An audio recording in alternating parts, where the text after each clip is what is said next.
రామ్నగర్లో ఉన్నప్పుడు విలేకరుల సమస్యలు జరిగినప్పుడు అన్న వర్గీకరణ సాధించావు కదా ఇక నల్లకండ అయిపోతుందని అన్నారు. కానీ వెంటనే ఇంకా ప్రజా సమస్యల మీద పోరాటాలు చేసేది ఉన్నది, పోరాటం జరిగినప్పుడల్లా ఎంఆర్పిఎస్ ఉంటుంది కదా, కాబట్టి నల్లకండ ఉంటుందని చెప్పడం జరిగింది. ఇప్పుడు చెప్పండి, చంద్రబాబు నాయుడు గారు వర్గీకరణ చేసినప్పుడు చంద్రబాబు నాయుడు గారికి మేము సపోర్ట్ చేశాం.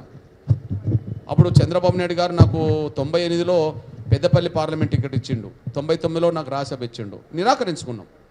లక్ష్యం దెబ్బతినొద్దు, లక్ష్యం వైపు పురోగమిద్దామని చెప్పి. అప్పుడు చాలామంది ఏమన్నారంటే టీడీపీకి సపోర్ట్ చేశాడు కదా ఇక టీడీపీలో చేరుతాడేమో అని అనుకున్నారు. అది కాలే. తర్వాత జరిగిన ప్రయాణంలో రాజశేఖర్ గారు వర్గీకరణ తీర్మానం చేసి కేంద్రానికి పంపినప్పుడు రాజశేఖర్ గారు మా సహకారం కోరిండు. సహకారం కోరితే ఆయన కూడా మనం సపోర్ట్ చేశాం. ఆయన కూడా జూపుడి ప్రభాకర్ రావుకు నాకు ఎమ్మెల్సీ ఇచ్చి ఇద్దరిని మంత్రులు చేస్తారని చెప్పి ప్రతిపాదన పెట్టిండు. అది అందరికీ తెలిసిన విషయమే. జూపుడి ప్రభాకర్ రావు తీసుకున్నాడు, నేను తీసుకోలేదు.